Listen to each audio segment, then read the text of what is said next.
Salve, salve, nação rubro-negra! Aqui Marquinhos Assunção chegando nessa quarta-feira para trazer as últimas informações e as principais notícias do rubro-negro mais querido do Brasil e do mundo, o Clube de Regatas do Flamengo. Porém, antes da gente iniciar o giro de notícias do Mengão, eu peço a você, rubro-negro, que ainda não é inscrito no nosso canal, que se inscreva, que deixe o like, que compartilhe os conteúdos nas redes sociais e que, por fim, você ative o sininho das notificações para que o YouTube possa notificá-lo de tudo que estiver acontecendo de novidade aqui no canal. Dito isso, vamos às notícias do Mengão, porque aqui não tem enrolação. O elenco rubro-negro, depois das folgas e da classificação antecipada para a semifinal do Campeonato Carioca, se reapresentou ontem, terça-feira pela manhã, no CT Ninho do Urubu, onde iniciou a preparação para a partida de sábado contra o Maricá, que vale o título da Taça Guanabara. A atividade de ontem foi a primeira de 4 que o técnico Felipe Luiz terá para preparar o time que enfrentará o Maricá no sábado, buscando a conquista da Taça Guanabara.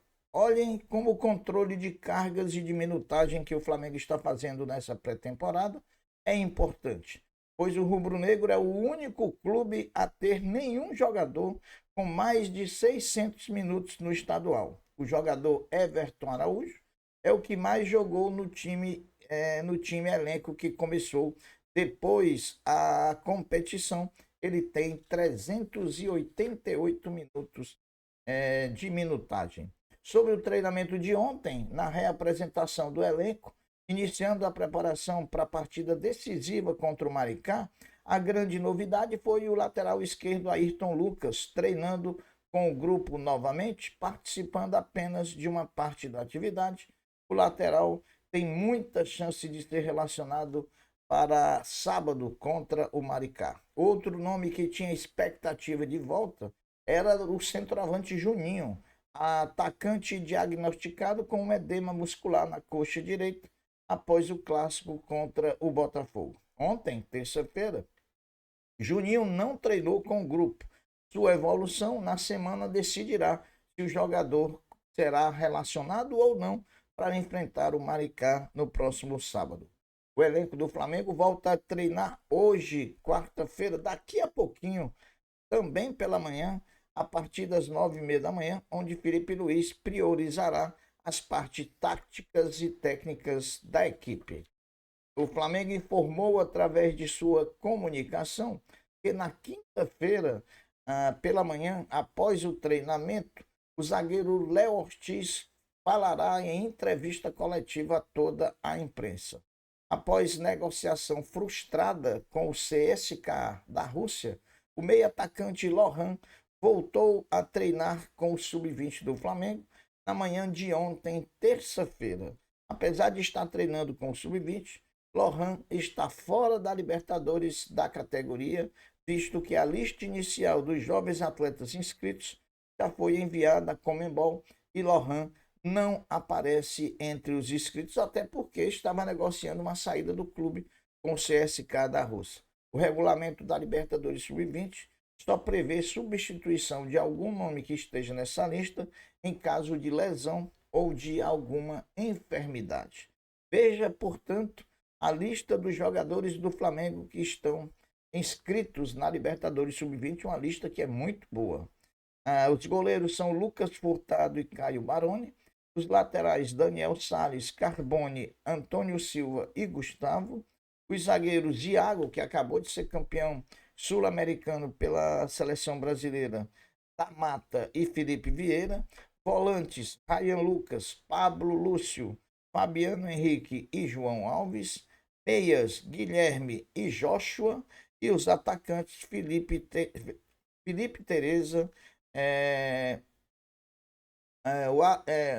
o Anderson, o Wallace, Chola, Jorge Mora e também Felipe Lima. Vamos repetir aqui os atacantes: Felipe Tereza, Wallace, Chola, Jorge Mora e Felipe Lima. É um bom elenco que o Flamengo está levando para Assunção, no Paraguai, para buscar o bicampeonato da Libertadores Sub-20 e, como consequência, também um bicampeonato intercontinental de clubes. Meus amigos, vários jogadores da elite do futebol brasileiro, tais como Neymar, Thiago Silva do Fluminense, Bruno Henrique do Flamengo, Felipe Coutinho do Vasco, Lucas Moura do São Paulo, Alan Patrick do Internacional, Gabigol do Cruzeiro, se reuniram e conjuntamente postaram um texto ontem, terça-feira, reclamando dos gramados sintéticos do futebol brasileiro. Na postagem, os atletas criticam os rumos que o futebol brasileiro está tomando e pedem que os jogadores sejam mais ouvidos. O texto, ora compartilhado nas redes sociais, também destaca a seguinte frase: juntos pelo espetáculo. Futebol é natural, não sintético. O Flamengo Basquete conheceu as datas dos confrontos das quartas de final da Champions League das Américas. Os jogos vão acontecer entre os dias 8 e 15 de março. Nesta fase, os times se enfrentam em séries de melhor de 3. A equipe com melhor campanha, o Flamengo é um deles, faz o segundo jogo em casa e, caso necessário, o terceiro jogo também será na sua casa. Veja a data dos jogos do Flamengo. Primeiro jogo, dia 9 de março, um domingo, em Medellín, na Colômbia, às 18 horas e 40 minutos, Paisas da Colômbia e Flamengo. O segundo jogo, dia 14 de março, uma sexta-feira, no Rio de Janeiro, Flamengo e Paisas.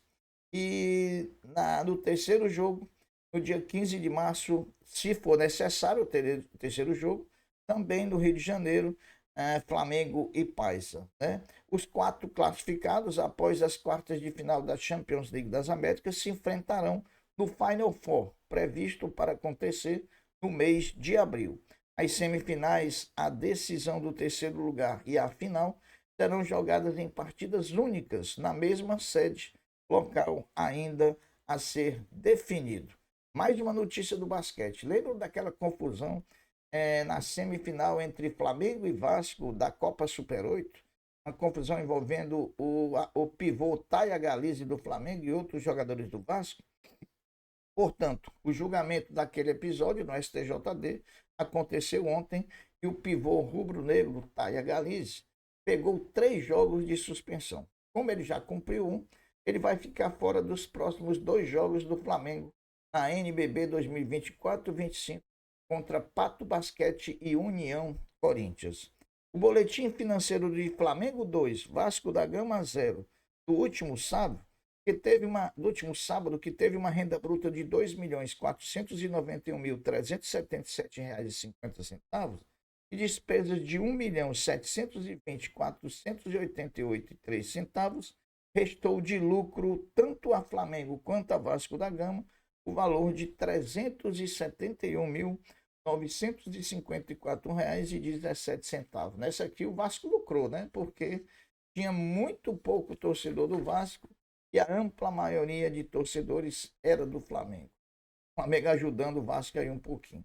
Meus amigos, o zagueiro Iago do Flamengo, campeão sul-americano sub-20 no último domingo pela seleção brasileira, foi o 21º jogador do Flamengo a ter essa conquista. Antes dele, alguns jogadores bem conhecidos da nação também colocaram seu nome nessa galeria e nessa história. Adalberto, lateral esquerdo, Gilmar Popoca, Rogério Lourenço, zagueiro, Leonardo, também lateral esquerdo, Roger, goleiro, Marquinhos, meio-campista, Paulo Nunes, que hoje é comentarista do Sport TV, Gelson Baresi, que foi um grande zagueiro, e diversos outros rubro-negros que foram campeões sul-americanos pela seleção brasileira.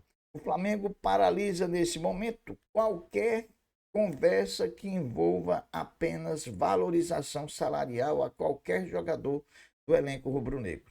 A prioridade agora são as renovações de contrato de 4 jogadores. Matheus Cunha, goleiro, Guilherme Varela, lateral direito, Cleiton, zagueiro, e do chileno meio-campista Eric Pulgar. Sobre Pulgar, o representante do chileno Fernando Felicevich chega ao Rio de Janeiro na próxima semana, quando tratará com José Boto a devida renovação de contrato do chileno com o Flamengo. Meus amigos, o Zenit da Rússia voltou à carga e aumentou a proposta ao Flamengo pelo meio-campista Gerson. O Flamengo de pronto recusou e mais uma vez José Bottas, em reunião com Marcão, pai e um dos agentes do Gerson, reafirmou que o Flamengo não negociará nenhum jogador seu, pelo menos até a janela de julho, nenhum titular ou jogador imprescindível do Flamengo sairá do Flamengo. Portanto, já botou um pano frio em cima e disse: agora nessa janela não sai ninguém. Sobre a polêmica dos gramados sintéticos, após a manifestação de vários jogadores pela proibição desse tipo de gramado, clubes da Série A estão buscando articulação para votar no próximo Conselho Técnico da CBF a proibição dos gramados sintéticos no futebol brasileiro. O movimento começou justamente após a manifestação de vários jogadores de nome do futebol brasileiro. Sobre o horário das partidas da 11ª e última rodada da fase de classificação do Campeonato Carioca, em sua edição de Taça Guanabara, nada definido ainda de concreto. Apenas uma nota oficial da Federação de Futebol do Estado do Rio de Janeiro, assegurando que todos os jogos dessa rodada serão realizados após as 18 horas de sábado e 18 horas de domingo, sem definição alguma individualizada de cada horário de cada partida. A decisão deve acontecer por todo o dia de hoje, quarta-feira, até porque envolve também os detentores dos direitos de transmissão adquiridos do Campeonato Carioca. O presidente do Flamengo, Luiz Eduardo Batista, recebeu na Gávea ontem o presidente do Comitê Olímpico do Brasil, Marco Laporta, e o diretor-geral, Emanuel Rego. O Flamengo tem orgulho de ser um dos clubes que mais cede atletas que representam o país nos Jogos Olímpicos. A União Flamengo e Comitê Olímpico Brasileiro fortalece o esporte olímpico e amador desse país. Então, essas são as notícias do Mengão. Eu vou ficando por aqui, deixando uma até breve, uma até logo, dizendo que fiquem todos com Deus, porque eu sempre estou com ele. Saudações rubro-negras. Fui!